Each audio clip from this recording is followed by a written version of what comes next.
역덕캣. 안녕하십니까, 역덕고양입니다. 처음 오신 분들은 위에 보이시는 링크나 제 채널을 통해 이전 편들을 보고 오시면 더 빨리, 더 쉽게 이야기를 즐기실 수 있을 겁니다. 오늘도 춘추전국사의 흥미로운 이야기들을 계속해볼까요?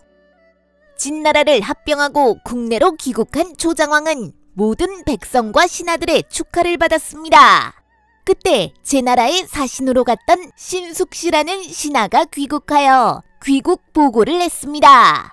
그러나 그는 다른 신하들과 달리 조장왕에게 축하 인사를 건네지 않았죠. 이에 조장왕은 어째서 다른 신하들처럼 하례를 하지 않느냐고 따졌습니다. 이에 신숙씨가 물었죠. 어떤 농부의 소가 남의 밭에 들어가 그 농작물을 뜯어먹었습니다. 그 밭 주인이 그 농부에게 소를 잘못 지켜 자기의 농작물을 망쳐놨다고 비난을 하면서 농부에게서 소를 빼앗아 버렸습니다. 왕께서는 이 일을 어찌 판결하시겠습니까? 소를 잘못 돌본 농부가 잘못은 했지만 그렇다고 밭주인이 소를 빼앗을 수는 없다. 밭의 피해를 다른 것으로 보상해주고 원만히 합의하는 것이 옳도다. 전하께서는 남의 일에는 이와 같이 밝으시면서 어찌 진나라의 일에 대해서는 박하십니까? 하증서가 진후를 죽인 것은 작은 잘못으로 하증서만 처벌하면 되지 그 나라까지 빼앗을 수는 없습니다. 바로 해전 타로의 고사입니다. 조장왕은 이 말에 무안해졌습니다.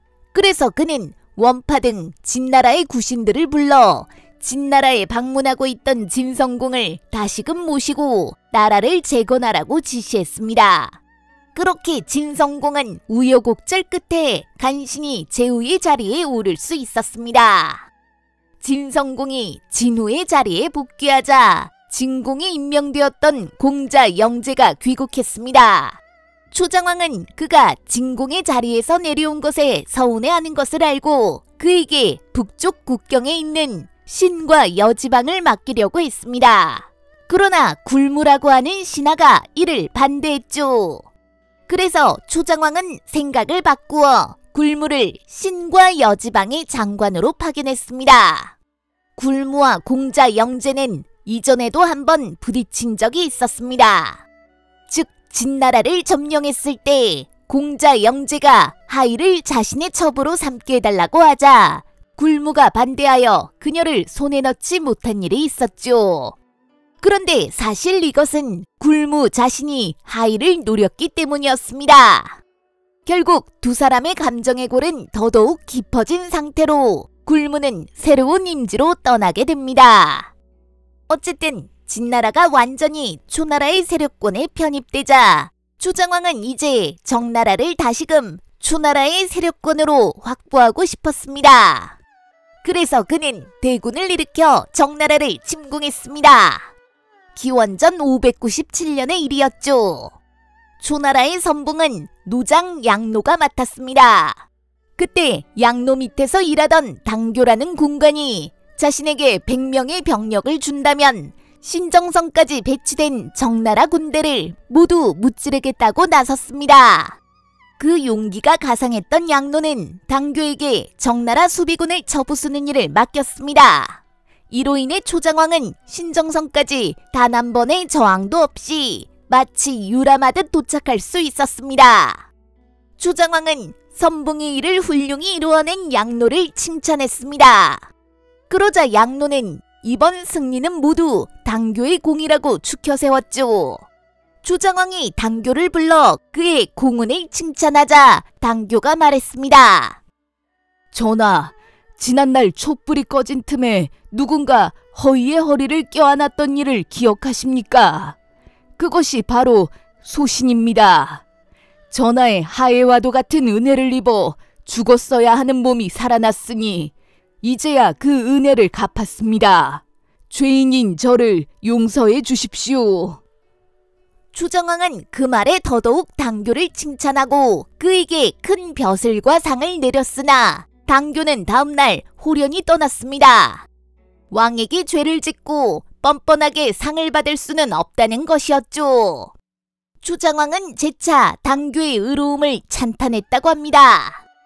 어쨌든 신정성에 별다른 피해 없이 도착한 초나라 군대는 무려 3개월간 신정성을 포위하고 공격했습니다. 정양공은 최선을 다해 성을 방어했으나 결국 수적인 열세를 극복하지 못하고 초나라에 항복했죠. 결국 정양공은 자신이 가장 아끼는 동생인 공제 거즈를 인질로 보내고 초나라의 속국이 되었습니다. 한편 초나라가 정나라를 공격하고 있다는 소식을 들은 북진에서는 이전처럼 빠르게 대응하기 어려운 상황이었습니다. 나라의 기둥이었던 조돈이 죽은 이후 그 후사를 이은 극결마저 얼마 전 사망한 상황이었던 데다 새로이 제후가 된 진경공은 아직 안정적으로 국권을 확보하지 못하고 있었죠. 그래서 여러 논의 끝에 북진 조정은 술림보를 중군 원수로 삼아 상군 원수 사회, 하군 원수 조삭이 딸린 600승의 대군을 일으켜 정나라를 구원하도록 했습니다. 그러나 북진의 군대는 더 이상 과거 조돈이나 극결이 강력한 구심점을 가지고 제어하던 군대가 아니었습니다. 그들의 움직임은 너무 더디었고 장수들 간의 공조와 협력은 잘 이루어지지 않았죠.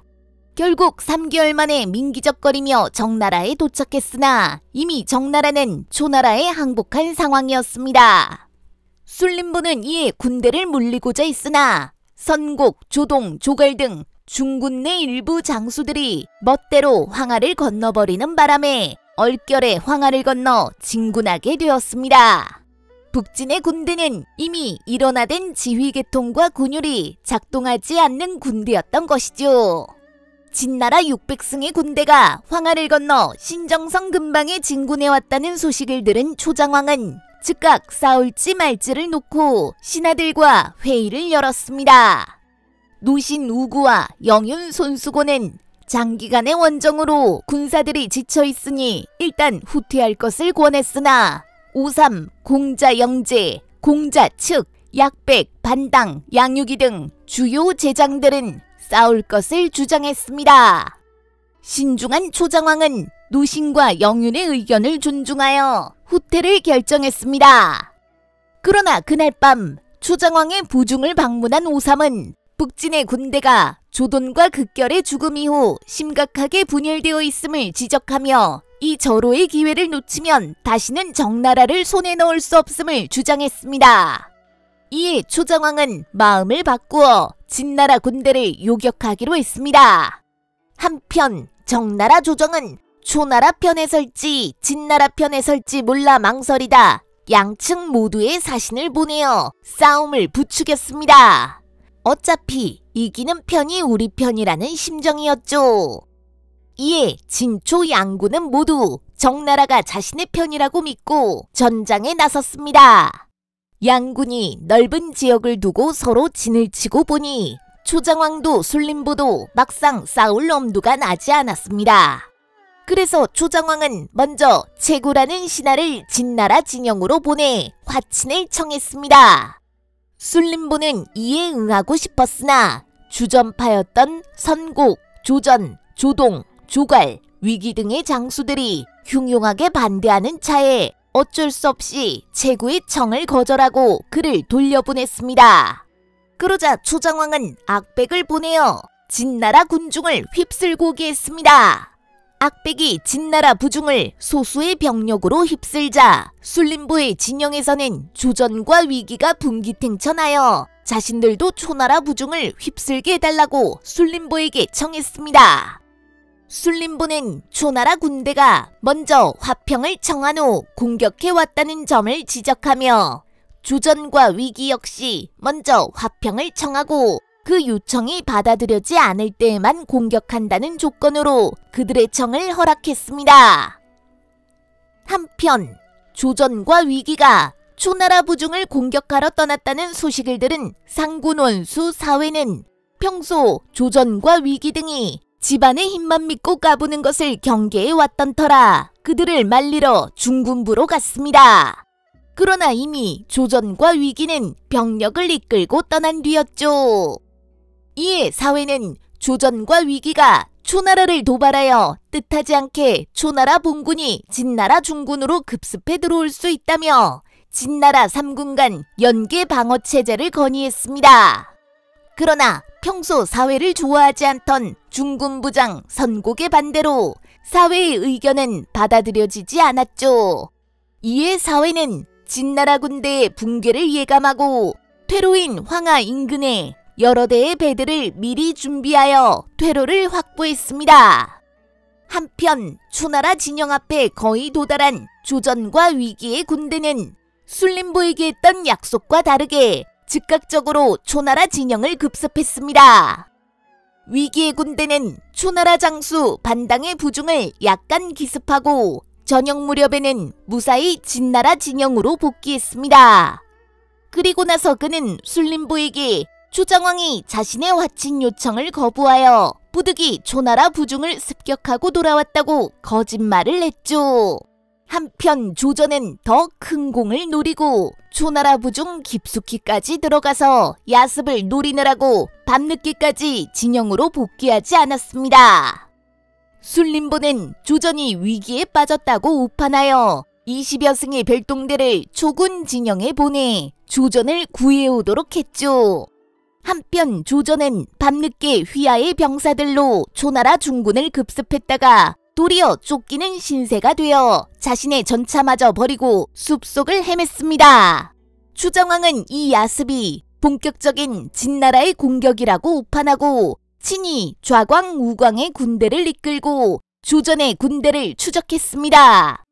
한편 한밤중에 왕이 직접 군대를 이끌고 전선으로 나가자 왕을 구원하기 위해 손수고가 초나라 주력군을 모두 일으켜 초장왕의 후위에 나타났습니다. 이때는 이미 새벽이었고 마침 전방에서는 술림보가 조전을 구하기 위해 파견한 소수의 병력이 다가오고 있었죠. 이때 손수고가 임기응변을 부렸습니다. 의도한 바는 아니지만 이 구도는 새벽녘에 초나라의 주력군이 진나라를 기습하는 효과를 내기 좋은 모양새였죠. 그는 초장왕에게 지금이야말로 진나라 진영을 급습할 적기라고 조언했습니다. 초장왕도 우연히 찾아온 이 기회를 놓칠 수 없었습니다. 그는 군대를 셋으로 나누어 진나라의 중군, 상군, 하군을 일시에 기습했습니다. 한편 진나라의 진영에서는 초나라군이 이렇게 본격적으로 공격해 올 것을 전혀 예상하지 못하고 있었기 때문에 제대로 된 방비가 되어 있지 않았죠. 결국 진나라 군대는 제대로 싸워보지도 못하고 모두 황하 쪽으로 허둥지둥 달아났습니다. 초나라군은 달아나는 진나라 군대를 수도 없이 죽이며 진군했죠. 다만 퇴각로를 미리 확보하고 초나라 군대의 급습을 대비하고 있던 사회의 상군만이 상대적으로 일사불란하게 황하로 퇴각할 수 있었습니다. 나머지 진나라의 패전군은 그야말로 아비규환 속에 그중 절반 정도가 황하에 도달했습니다. 그러나 사회가 준비해놓은 배는 턱없이 부족했습니다. 이에 배에 먼저 오른 진나라 군사들이 배에 올라타려는 아군을 밀어내고 쳐내는 지옥과도 같은 풍경이 연출되었죠. 결국 진나라 군대는 600승의 전력 중 상당수를 잃고 진나라로 퇴각했습니다. 이때 초장왕은 황하가 내려다 보이는 필성에 도달했습니다. 오삼이 강을 건너느라 혼란스러운 진나라 군대를 공격할 것을 주청했으나 초장왕은 거절했죠. 진나라의 주력군을 무너뜨렸으니 이제는 진나라와의 화친을 대비해야 한다는 이유였습니다. 그는 초나라 군대를 필성에 머물게 하고 혹시 모를 진나라 군대의 공격을 대비했죠. 그러자 정양공이 필성으로 찾아와 초장왕의 승리를 축하하고 신하국으로서의 충성을 맹세했죠. 초장왕은 드디어 개가를 부르며 초나라로 돌아갔습니다. 이 전투가 그 유명한 필전투입니다. 이 전투는 과거 진문공이 초성왕을 쓰러뜨렸던 성복전투와 정확하게 동일한 효과를 냈습니다. 이후 수십 년간 진나라는 중원 한복판에 정, 진, 송, 채나라 지역의 종주권을 잃었고 그 기간 동안 초정왕이 중원 패자로서 군림하는 계기를 마련하게 되었습니다. 그러나 이 전투는 또한 진초 양군의 한계점을 보여주는 전투이기도 했습니다. 양국 모두 지휘관들의 의견이 하나로 모이지 못했고 우왕좌왕 화친이냐 전투냐를 결정하지도 못하는 혼란스러운 와중에 우연히 초나라에게로 승리가 넘어간 사건이었습니다. 이러한 모습은 추후 진나라와 초나라의 운명을 암시하는 것들이었다고 생각됩니다. 필전투의 1등 공신은 누가 뭐래도 오삼이었습니다.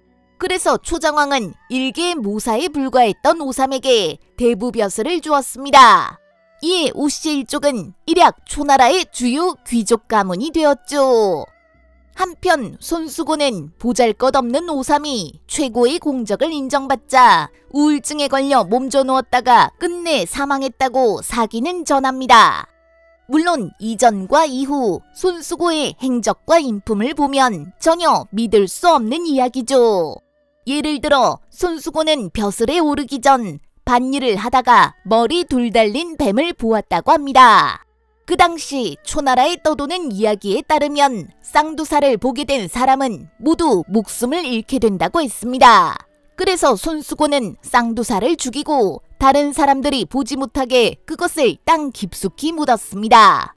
그리고 그날 밤 어머니에게 자신은 쌍두사를 보았으니 곧 죽을 거라고 말했죠. 그러자 어머니는 너의 다른 사람을 배려하는 마음이 이렇게 크니 반드시 복을 받을 것이라고 말했습니다.